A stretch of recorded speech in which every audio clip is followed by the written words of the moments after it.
יש פה הרבה חיילים, בא לי לספר לכם סיפור אמיתי שקרה לי בטירונות. היה לי אחד בצבא, בטירונות שלי, קראו לו קטן. ארס מרמות, מכירים את הארסים האלה של יום אחד מופיעים בשכונה על חמור עם ענף? מכירים את האלה? שאתה לא מבין איפה באים חמור, יום אחד הוא בא על חמור, אתה לא מבין איפה מביא חמור, אלה. שנוסעים על אופניים עם הגה, הארסים הכי כבדים. כן, כן, גופייה לבנה, יד דקה עברית, מכירים את הארסים האלה עם הפספור פשע כזה? מפחיד, מפחיד. אחד כזה שמתחיל עם בחורה, הוא מפרגן לה, היא לא עונה לו, בשניות הוא מקלל. מכירים את אלה? מה הפרח יפה כמוך חוזק עד לבוקר? אני מדבר אליכם חוערת, ישמנה יא מגעילה, כזה.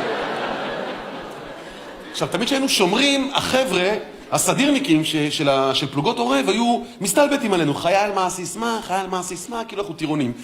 ואנחנו הדלקנו את קטן. וקטן אמר, וואלה, אם אני במגדל שמירה, חבל על הזמן, אמשי, חבל על הזמן. תקשיבו טוב, סיפור אמיתי. הוא עולה למגדל שמירה. משהו לא ידע, שמפקד הבסיס, קצין בדרגת אלוף משנה, עלה על אזרחי ורץ, מדס, ספורט עם החיילים. נעצר על אזרחי, אלוף משנה ליד המגדל שמירה. אומר לו, חייל, מה הסיסמה? הוא קטן עושה לו, סיסמה אחותך יא מניאק. אומר לו, מה זה? חייל, רד מהמגדל למטה בבקשה.